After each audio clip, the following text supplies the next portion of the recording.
want you to listen to what the president said again. Listen and remember, he was asked. Simple question. If he believes U.S. intelligence assessments, and let me just say one more thing before I get to it. U.S. intelligence. Well, the President of the United States has appointed the current heads of our U.S. intelligence agencies. Right. Please watch.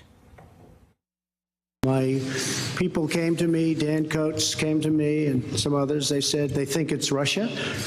I have President Putin. He just said it's not Russia. I will say this, I don't see any reason why it would be. So I have great confidence in my intelligence people, but I will tell you that President Putin was extremely strong and powerful in his denial today. Extremely strong and powerful. He said it really loud. So I just want to let you know, my kids yell emphatically. Sometimes their eyes glaze over and they're straight up lying. According to what the president said right there, Vladimir Putin's word, his word, not evidence, his word is more reliable than the combined efforts of the National Security Agency, Director of National Intelligence, Central Intelligence Agency, and Federal Bureau of Investigations. Collectively, more than 110,000 patriotic Americans, led by 4 Trump appointees. Let me say one more thing. His people. And I said it to you yesterday. The president likes to use the word patriot all the time. The definition of the word patriot is one who vigorously defends the values of their country, especially in the face of an adversary, an enemy, or a detractor. That is what a patriot is. What the president did yesterday was unpatriotic. But he didn't just choose those 4, by the way, all of whom are Trump appointees.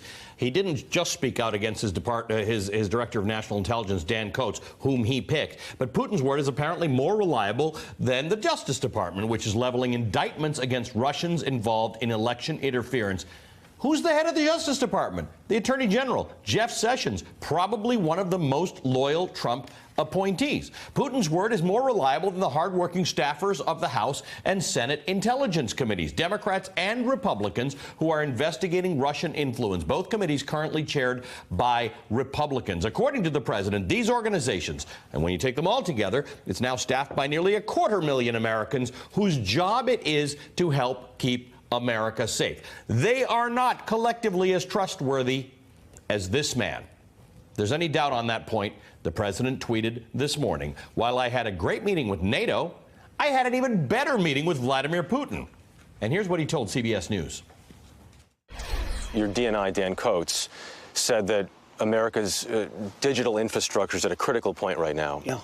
Similar to what it was like in some ways before 9/11, and that is we're susceptible to a large-scale attack. Do you agree with that? Well, I don't know if I agree with that. I'd have to look. Okay, so he said he didn't believe, or he didn't really agree with Dan Coats, his appointee. This is crazy stuff, Stephanie. This is crazy stuff. Vladimir Putin spoke loudly and forcefully, or whatever he said, and that is better than all of the assessments. By the way, according to the Washington Post, the president got a 100-page briefing before he went into the meeting with Vladimir Putin. Didn't read most of it. And in fact, the direction of what those 100-page said was to be very strong and forceful against Vladimir Putin. Clearly, that is not what he did. Dan Coats' response after the president was basically like, Dan thinks it's Russia.